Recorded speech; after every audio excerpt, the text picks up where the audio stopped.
શ્રી ગણેશાય નમઃ. શ્રી સરસ્વતી નમઃ. શ્રી ગુરુભ્યો નમઃ. ગુરુ ગીતા ભાગ બીજો. દેવ, ગંધર્વો, પિતૃઓ, યક્ષ, કિન્નરો, ઋષિઓ અને સિદ્ધો સૌ કોઈ ગુરુ સેવાથી વિમુખ થાય તો તેઓ કદી મુક્તિ પામતા નથી. હે મહાદેવી પાર્વતી, સાંભળો. ગુરુનું ધ્યાન એ સર્વ આનંદદાયક, સર્વ સુખપ્રદ અને નિત્ય ભુક્તિ અને મુક્તિ આપનારું છે. શ્રીમદ પરમ ગુરુનું હું સ્મરણ કરું છું. હું શ્રીમદ પરમ બ્રહ્મ ગુરુનું સ્તવન કરું છું. હું શ્રીમદ પરમ બ્રહ્મ ગુરુને વંદન કરું છું અને હું શ્રીમદ પરમ બ્રહ્મ ગુરુને ભજું છું. બ્રહ્માનંદ સ્વરૂપ, પરમ સુખદાતા, જ્ઞાન મૂર્તિ, સુખ દુઃખાદી દ્વંદ્વોથી પર, ગગનના જેવા વિશાળ, તત્વમસી આદિ વચનોથી લક્ષ્ય, નિત્ય વિમલ, નિશ્ચલ, સર્વ પ્રાણીઓની બુદ્ધિના સાક્ષીભૂત, ભાવાતીત, ત્રિગુણ રહિત એવા સદગુરુને હું નમસ્કાર કરું છું. નિત્ય શુદ્ધ, આભાસ રહિત, નિરંજન, નિરાકાર, નિત્ય બોધ સ્વરૂપ, ચિદાનંદ રૂપ, પરબ્રહ્મ એવા શ્રી ગુરુને હું નમસ્કાર કરું છું. હૃદય કમળમાં કર્ણિકાની વચ્ચે વિદ્યમાન, સિંહાસને બિરાજેલ દિવ્ય મૂર્તિ, ચંદ્રકલા સમાન પ્રકાશરૂપ, એક હાથે જ્ઞાનરૂપ પુસ્તક અને બીજા હાથમાં જેણે વરદાયીની મુદ્રા ધારણ કરી છે તેવા શ્રી ગુરુનું ધ્યાન ધરવું. શ્વેત વસ્ત્ર, શ્વેત વિલેપન અને શ્વેત પુષ્પોને જેણે ધારણ કર્યા છે, મોતીઓથી અલંકૃત, આનંદપૂર્ણ બે નેત્રોવાળા, જેની ડાબી પીઠિકા પર દિવ્ય શક્તિ બિરાજમાન છે, મંદ સ્મિતવાળા અને ગાઢ કૃપાના સાગરરૂપ શ્રી ગુરુદેવનું ધ્યાન ધરવું. આનંદરૂપ, આનંદ કરતા, પ્રસન્ન, જ્ઞાન સ્વરૂપ, આત્મજ્ઞાન યુક્ત, યોગીશ્વર, સ્તુતિ કરવા યોગ્ય, ભવરોગના વૈદ્ય એવા શ્રી ગુરુને હું વંદન કરું છું. જેનામાં ઉત્પત્તિ, સ્થિતિ, લય, નિગ્રહ અને અનુગ્રહ એ પંચકૃત્યો નિત્ય ભાસે છે એવા શ્રી ગુરુદેવને હું નમસ્કાર કરું છું. પ્રાતઃકાળે મસ્તકના શ્વેત કમળમાં બિરાજિત બે નેત્ર, બે ભુજાવાળા, શ્રેષ્ઠ અભય મુદ્રાયુક્ત શાંત ગુરુદેવનું નામપૂર્વક સ્મરણ કરવું. ગુરુથી અધિક કશુંય નથી. ગુરુથી અધિક કોઈ તત્વ નથી. એ શિવ શાસન છે, એ શિવ શાસન છે, એ શિવ શાસન છે. એ જ ગુરુ તત્વ કલ્યાણકારી છે, કલ્યાણકારી છે, કલ્યાણકારી છે.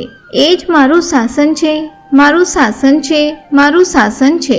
આ પ્રકારે ગુરુનું ધ્યાન ધરવાથી જ્ઞાન આપોઆપ પ્રગટ થાય છે. સદગુરુના એક કૃપા પ્રસાદથી જ હું મુક્ત છું એવી ભાવના રાખવી. ગુરુએ ચિંધેલા માર્ગથી મનની શુદ્ધિ કરવી. મન અને ઇન્દ્રિયો દ્વારા ગોચર વિષયરૂપ સર્વ અનિત્ય પદાર્થોનો ત્યાગ કરવો. આત્મા જાણવા જેવો છે. જ્ઞાન મન દ્વારા પમાય છે. જે જ્ઞાન છે તે મનને આત્મ સ્વરૂપ કરવું. મોક્ષ પ્રાપ્તિનો આ સિવાય બીજો કોઈ માર્ગ નથી. હે મહાદેવી, આ ગુરુ મહિમા સાંભળ્યા પછી પણ જે ગુરુ નિંદા કરે છે તે સૂર્ય ચંદ્રની હસ્તી હશે ત્યાં સુધી ઘોર નરકમાં પડશે. દેહ ટકે ત્યાં સુધી છેક કલ્પનાના અંત સુધી શ્રી ગુરુનું સ્મરણ કરતા રહેવું જોઈએ. સ્વચ્છંદતા દરમિયાન પણ ગુરુ સ્મરણ ન લોપાય તે જોવું જોઈએ. વિવેકી શિષ્ય ગુરુની સામે ક્યારેય હુંકારથી બોલતો નથી કે સત્યથી વેગળા હોય તેવા વેણ કાઢતો નથી. ગુરુની સામે જે હુંકાર તુકારથી બોલે છે અને વાદ વિવાદથી જીતવા મથે છે તે મનુષ્ય નિર્જન અરણ્યમાં બ્રહ્મ રાક્ષસ થાય છે. હે પાર્વતી, મુનિઓ, સર્પો, પન્નગો અથવા દેવોથી પણ જો શાપ અપાયો હોય તો તેમાંથી અનેક કાળ અને મૃત્યુના ભયથી પણ ગુરુ રક્ષણ કરે છે. ગુરુના શાપને ટાળવા માટે દેવો કે મુનિઓ પણ શક્તિમાન નથી. ગુરુના શાપથી શાપિતનો જલ્દી વિનાશ થાય છે તેમાં કોઈ શંકા નથી. હે દેવી પાર્વતી, માત્ર 2 જ અક્ષરનો બનેલો મંત્ર ગુરુ એ સર્વ મંત્રોમાં મંત્રરાજ છે.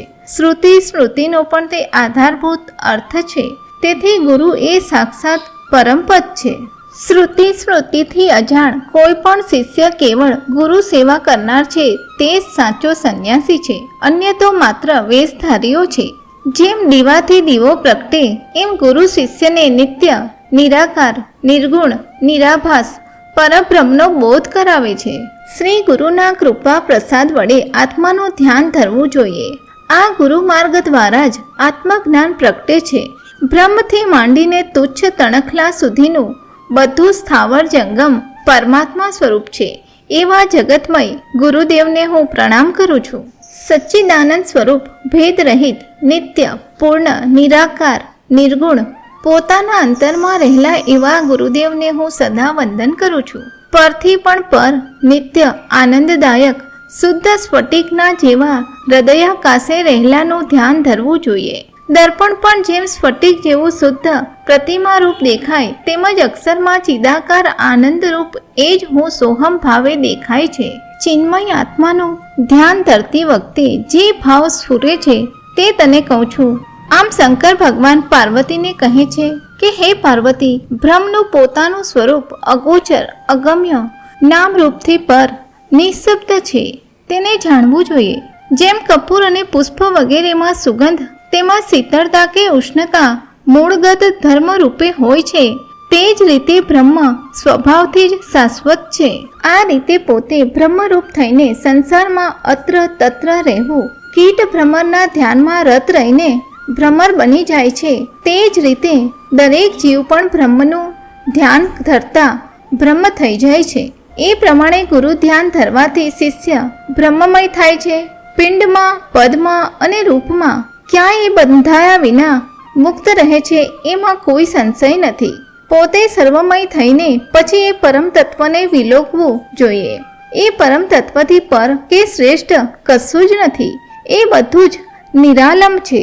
એવું અવલોકન સિદ્ધ થવાથી તે કૃપા પ્રસાદ વડે સર્વ અંગોથી અળગા, એકાકી, નિષ્ઠો અને શાંત સ્થિર થવાય છે. ઇષ્ટ મળે કે ન મળે, થોડું મળે કે ઝાઝું મળે, નિષ્કામ ભાવે સદા સંતુષ્ટ ચિત્તથી એનો અનુભવ કરવો. જીવને થતા સર્વાત્મ ભાવને જ્ઞાનીઓ સર્વજ્ઞ પદ કહે છે. જ્યાં હો ત્યાં બસ સદા આનંદમાં, સદા શાંતિમાં રમમાણ રહેવું. આવો મુક્ત જીવ જ્યાં વસે છે તે ભૂમિ પુણ્ય ભૂમિ બની જાય છે. હે દેવી, ઉપરોક્ત બધા મુક્તના લક્ષણો છે. ગુરુ માર્ગથી મળતી મુક્તિ અંગેનો ઉપદેશ, ગુરુ ભક્તિ, ધ્યાન બધું જ મેં તમને વર્ણવી બતાવ્યું છે. એમ શંકર ભગવાન પાર્વતીજીને કહે છે. હે બુદ્ધિમતી, આ બધા જ વડે જે કાર્યો સિદ્ધ થાય છે તે વિશે હવે કહું છું. એ લોકોના ભલા માટે થાય છે, રૂઢ લોક રિવાજની જેમ લૌકિક રીતે નહીં. લૌકિક કર્મો કરનારા જ્ઞાન વગરના હોવાથી ભવાટવીમાં ભટકતા રહે છે. જ્ઞાનીઓ એ કર્મને ફળની ઈચ્છા રાખ્યા વિના કરે છે. આ ગુરુ ગીતા જે કોઈ ભક્તિભાવથી વાંચે કે સાંભળે અથવા લખીને દાન દક્ષિણા સહ અન્યને આપે, તે સર્વ પ્રકારની સફળતાને પામે છે. હે દેવી પાર્વતી, ગુરુ ગીતાનું શુદ્ધ તત્વ મેં તમને બતાવ્યું. ભવની વ્યાધિનો નાશ કરવા પોતે જ એનો જાપ કરવો જોઈએ. ગુરુ ગીતાનો પ્રત્યેક અક્ષર મંત્રરાજની માફક શ્રદ્ધાપૂર્વક જપવો જોઈએ. આ સિવાયના બીજા મંત્રો આના 16મા ભાગ જેટલા પણ પ્રભાવી નથી. ગુરુ ગીતાના સ્તોત્ર પાઠથી સર્વ પાપો નાશ પામે છે, સર્વ દારિદ્ર્યનો નાશ થાય છે અને અનંત ફળ મળે છે. ગુરુ ગીતા એ કાળના કે મૃત્યુના ભયને હરનાર છે. સર્વ સંકટનો નાશ કરે છે. યક્ષ, રાક્ષસ, ભૂત વગેરેના તેમજ ચોર, વાઘ વગેરેના ભયને હરે છે. ગુરુ ગીતાનો પાઠ મહાવ્યાધિને હરે છે. સાધકને દૈવી શક્તિ અને સિદ્ધિઓ આપનાર છે. તેના દ્વારા સંમોહન, વશીકરણ વગેરે સિદ્ધિઓ પ્રાપ્ત થાય છે. તે માટે એનો જાપ જાતે જ કરવો જોઈએ. હે દેવી પાર્વતી, કુશ એટલે દર્ભ, સફેદ કંબલના આસન ઉપર બેસીને ગુરુ ગીતાનો એકાગ્ર ચિત્તે જપ કરવો જોઈએ. શાંતિ અર્થે સફેદ આસન, વશીકરણ માટે લાલ આસન, સંમોહન માટે કાળું આસન અને ધન પ્રાપ્તિ માટે પીળા રંગનું આસન યોગ્ય ગણાય છે. શાંતિની કામના માટે ઉત્તર દિશામાં તથા વશીકરણ માટે પૂર્વ દિશામાં મુખ રાખી જપ કરવો. મારણ માટે દક્ષિણ દિશામાં અને ધન પ્રાપ્તિ માટે પશ્ચિમ દિશામાં મુખ રાખી જાપ કરવો. આ ગુરુ ગીતાનો પાઠ સર્વ જીવો માટે સંમોહન કરતા અને સર્વ પ્રકારના બંધનોથી મુક્ત કરનાર છે. જપ કરનાર પર દેવ અને રાજા બંનેનો પ્રેમ સંપાદન થાય છે અને બધા જ તેના વશમાં રહે છે. આ ગુરુ ગીતાનો પાઠ બધા જ અવગુણોને, કષ્ટોને અટકાવનાર અને ગુણોમાં વૃદ્ધિ કરનાર છે. દુષ્કર્મોનો નાશ કરનાર અને સત્કર્મોની સિદ્ધિ આપનાર છે. આ ગુરુ ગીતાના પાઠથી અસાધ્ય કાર્યો સિદ્ધ થાય છે. નવગ્રહોનો ભય ટળે છે, દુઃસ્વપ્નોનો નાશ થાય છે અને સારા સ્વપ્નનું ફળ મળે છે.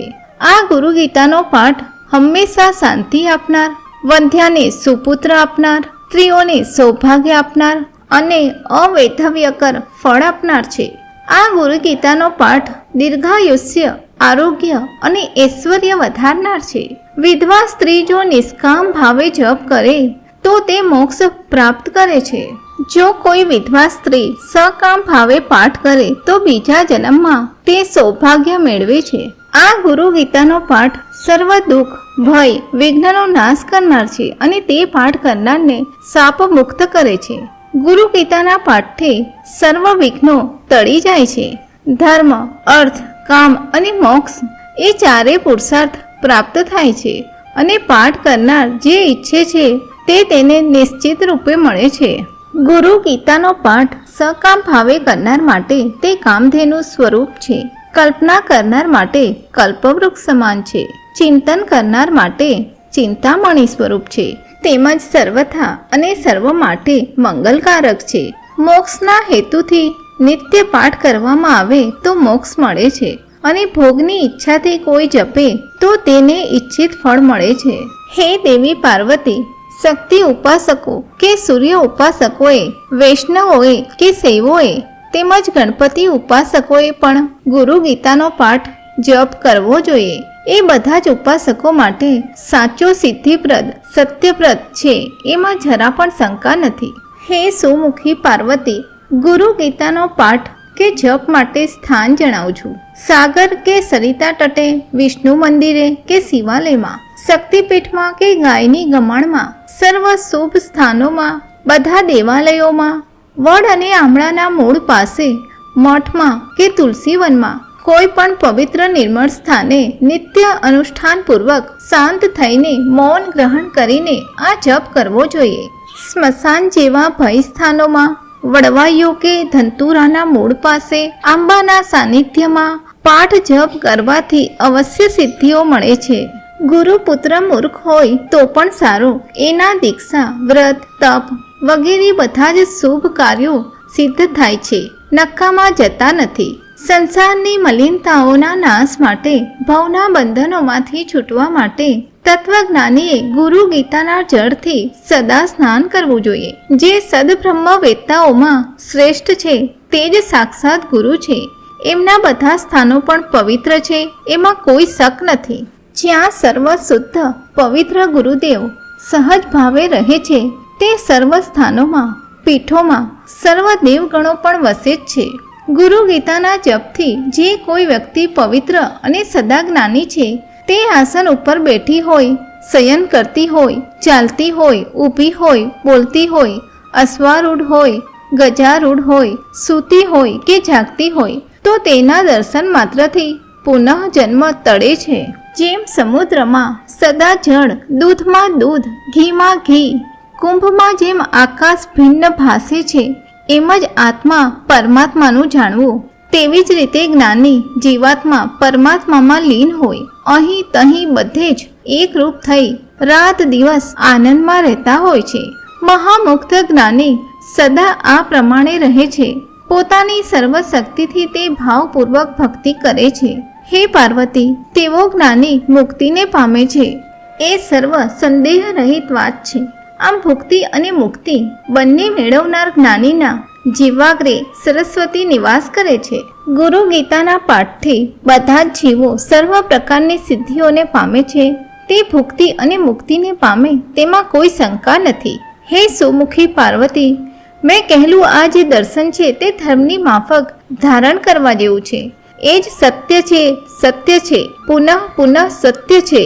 ગુરુ ગીતા સમૂહ બીજું કાંઈ જ સત્ય નથી, આ જ સત્ય છે. એક જ દેવ, એક જ ધર્મ, એક જ નિષ્ઠા, એ જ પરમ તપ છે.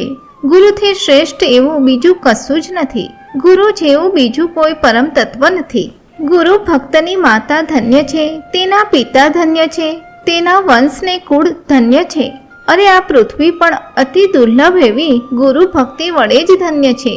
આ શરીર, ઇન્દ્રિય, પ્રાણ, સમૃદ્ધિ, સ્નેહો, સ્વજનો, માતા પિતા, કુળ સર્વ કાંઈ એકમાત્ર આ ગુરુ જ છે. એમાં હે દેવી કોઈ શંકા નથી. હે દેવી પાર્વતી, 4 અબજ 32 કરોડ વર્ષનો બ્રહ્માનો એક દિવસ તે કલ્પ કહેવાય છે. એવા કલ્પો સુધીના કરોડો જપ, વ્રત, તપ, વિધિ વિધાનો એ બધું જ એકમાત્ર ગુરુને સંતોષ આપવાથી થાય છે. હે સુમુખી પાર્વતી, વિદ્યાને તપનું બળ હોવા છતાં પણ જે ગુરુ સેવા નથી કરતા તેઓ અભાગી છે. આ વાત સત્ય છે, સત્ય છે. બ્રહ્મા, વિષ્ણુ અને મહેશ, દેવર્ષિ, પિતૃઓ, કિન્નરો, સિદ્ધો, ચારણો, યક્ષો, મુનિઓ અને એવા બીજા અનેક લોકો છે જેઓ આવા મંદભાગી છે. ગુરુ ભાવ તે જ પરમ તીર્થ છે, અન્ય તીર્થો તો નિરર્થક છે. હે દેવી, ગુરુના પગનો અંગૂઠો તે જ સર્વ તીર્થોનું આશ્રય સ્થાન છે. સર્વ હલકા કર્મો છોડી, સર્વ અધમ સ્થાનો છોડીને જપ કરવાથી વિજય મળે છે અને અંતે અનંત ફળ પ્રાપ્ત થાય છે. ગુરુ ગીતાનો પાઠ ક્રોધમાં આવીને ન કરવો અને બધા જ હીન કર્મોનો ત્યાગ કરવો. ગુરુ ગીતાનો પાઠ પ્રવાસ જવાના સમયે, સંગ્રામમાં અને દુશ્મનો દ્વારા ઊભા થયેલા સંકટ સમયે કરવાથી વિજય પ્રાપ્ત થાય છે. મૃત્યુના સમયે પાઠ કરવાથી જીવને મુક્તિ મળે છે અને ગુરુના શિષ્યનું કોઈ પણ કાર્ય કોઈ પણ સ્થળે હંમેશા સફળ થાય છે. આ ગુરુ ગીતાનું રહસ્ય હે દેવી પાર્વતી તમારી સમક્ષ કહી બતાવ્યું છે. નહીં તો આને પ્રયત્નપૂર્વક ગુપ્ત રાખવાનું હોય છે, પરંતુ તમે તો મને અત્યંત પ્રિય છો ને, માટે તમને કહ્યું. હે પાર્વતી, કાર્તિક સ્વામી, ગણેશ આદિ મુખ્ય ગણ, વિષ્ણુ આદિ દેવો સમક્ષ મનમાં પણ આ રહસ્ય ન કહેવાય. આ હું સાચે સાચ કહું છું. જે વ્યક્તિ અતિ પરિપક્વ ચિત્તવાળી હોય, શ્રદ્ધા ભક્તિમય હોય, તેને જ આ ગુરુ ગીતા કહી સંભળાવી શકાય. હે દેવી, તમે તો મારો બીજો આત્મા છો અને મને સદા પ્રિય છો. ભક્તિહીનને, ઠગારાને, ધૂતારાને, પાખંડીને કે નાસ્તિકને ગુરુ ગીતા ક્યારેય મન અને વાણીથી સંભળાવવી નહીં. ઇતિ શ્રી સ્કંદ પુરાણે ઉત્તરખંડે ઈશ્વર પાર્વતી સંવાદે ગુરુ ગીતા સમાપ્ત. આ પ્રમાણે શંકર ભગવાને પાર્વતી દેવીને ગુરુ ગીતાનો ઉપદેશ આપ્યો અને તે પરંપરા હજુ પણ સજીવ છે. મુખ્ય વસ્તુ એટલે કે ગુરુ સેવાનો લાભ મળવો અત્યંત દુર્લભ છે. બ્રહ્માથી લઈને સમસ્ત દેવો આ જ રીતે ગુરુની ઉપાસના કરે છે. જે લોકો અંતર્નિષ્ઠ થઈને તુર્યાવસ્થા એટલે કે મનોન્મનની સ્થિતિએ પહોંચે તેવા શ્રેષ્ઠ લોકો પણ ગુરુને વંદન કરે છે. ગુરુ સેવા કરવાથી સમસ્ત દુઃખ દૂર થઈ અપાર સુખ પ્રાપ્ત થાય છે. તેવો ગુરુ સેવારત શિષ્ય આ પૃથ્વી ઉપર ખરેખર ધન્યવાદને પાત્ર છે. વશિષ્ઠ, વાલ્મીકી, જનક આદિ શ્રેષ્ઠ ઋષિઓ ગુરુ સેવા કરવાથી શ્રેષ્ઠ પદ પામ્યા છે. હે શ્રોતાઓ, તમે પણ ડહાપણપૂર્વક વિવેક બુદ્ધિ વાપરીને શ્રી ગુરુને ભજો. સદગુરુને સદભાવથી ભજતા તમને ચોક્કસ સદગતિ મળશે. તે માટે તમારે સ્થિર ચિત્તથી શ્રી ગુરુના શરણે જવું. જો ગુરુ મહારાજ સંતોષ પામે તો ત્રિમૂર્તિ પણ સંતોષ પામે છે. આ ગુરુ પરંપરાનો માર્ગ વેદ અને શાસ્ત્ર સંમત છે. પુરાતન કાળમાં યુગો પહેલા મનુષ્યનું આયુષ્ય પુષ્કળ રહેતું. આથી તેઓ દીર્ઘકાળ સુધી તપશ્ચર્યા કરતા અને મુક્તિ મેળવતા. હાલ કળિયુગ ચાલે છે, આથી વેદ માર્ગ વિસરાઈ રહ્યો છે. લોકો જ્ઞાનહીન પશુ જેવા કેવળ મૂઢ થઈ ગયા છે. આ કળિયુગમાં જ્ઞાની લોકો આંધળા અને બહેરા હોવાનો ઢોંગ કરે છે. આ માટે તમે જીવનમાં ગુરુ સેવાને સ્થાન આપો. આથી શ્રી ગુરુની કૃપાથી તમારું ભવબંધન તૂટી જશે. જે મનુષ્ય ઉપર ગુરુ કૃપા થાય છે તેના કામ, ક્રોધાદિ સડવિકાર દૂર થઈ કૈવલ્ય પદને પામે છે, જ્યાંથી તે કદાપી પદચ્યુત થતો નથી. આ જ કારણથી નારાયણ સાધુજનોનો ઉદ્ધાર કરવા માટે કલયુગમાં ગુરુ રૂપે અવતર્યા. આ ભૂમિનો ભાર ઉતારવા માટે દત્તાત્રેય ભગવાને અવધૂત વેશ ધારણ કરી શ્રીપાદ શ્રી વલ્લભ તરીકે જન્મ લીધો. ગુરુનું રૂપ ધારણ કરી સ્વયં લક્ષ્મીપતિએ સમસ્ત લોકોનો ઉદ્ધાર કર્યો. જે લોકો સાત્વિક વૃત્તિ ધરાવનાર છે તેમને ઘેર બોલાવ્યા વિના જઈને સદગુરુ તેમનો ઉદ્ધાર કરે છે. હવે એક યુક્તિ સંગત વાત કહું છું. જો શ્રદ્ધાપૂર્વક સદગુરુ ભજન કરશો તો ગુરુ કૃપા થકી તમને શંકર પ્રાપ્ત થશે. જેના ઉપર ગુરુ કૃપા થાય છે તેના મોહપાસ તૂટી જાય છે અને તેને ઈશ્વર પ્રાપ્ત થઈ તેવો શાશ્વત પદ ભોગવે છે. સંસાર એટલે કે ભાવ સમુદ્રને નષ્ટ કરવા માટે ગુરુ પ્રત્યે દ્રઢ ભાવ હોવો જોઈએ. આમ કરવાથી ભાવસાગર પાર થવાય છે. ગુરુ ભક્તિ એ કામધેનુ છે. તેનાથી કલ્પેલું ફળ પ્રાપ્ત થાય છે. તે વિશે તમે કોઈ શંકા કરશો નહીં. તે માટે શ્રી ગુરુના શરણે જવું. જેના ઉપર શ્રી ગુરુ પ્રસન્ન થાય છે તેને યમ પણ કંઈ કરી શકતો નથી. ભલે તેના પાપના ડુંગર હોય તે નષ્ટ થાય છે. જે રીતે ઘાસની ગંજીને અગ્નિનો સ્પર્શ થતાં ઘાસ બળીને ભસ્મ થાય છે, તે જ રીતે તમારું સમસ્ત પાપ શ્રી ગુરુની કૃપાથી નષ્ટ થાય છે. શ્રી ગુરુ ચરિત્રામૃત પરમ કથા કલ્પતરુ અંતર્ગત શ્રી નૃસિંહ સરસ્વતી ઉપાખ્યાનમાં સિદ્ધ નામધારક સંવાદાત્મક ગુરુ ગીતા વર્ણન નામનો 49મો અધ્યાય સમાપ્ત. શ્રી ગુરુ દત્તાત્રેયાર્પણમસ્તુ. શ્રી ગુરુદેવ દત્ત.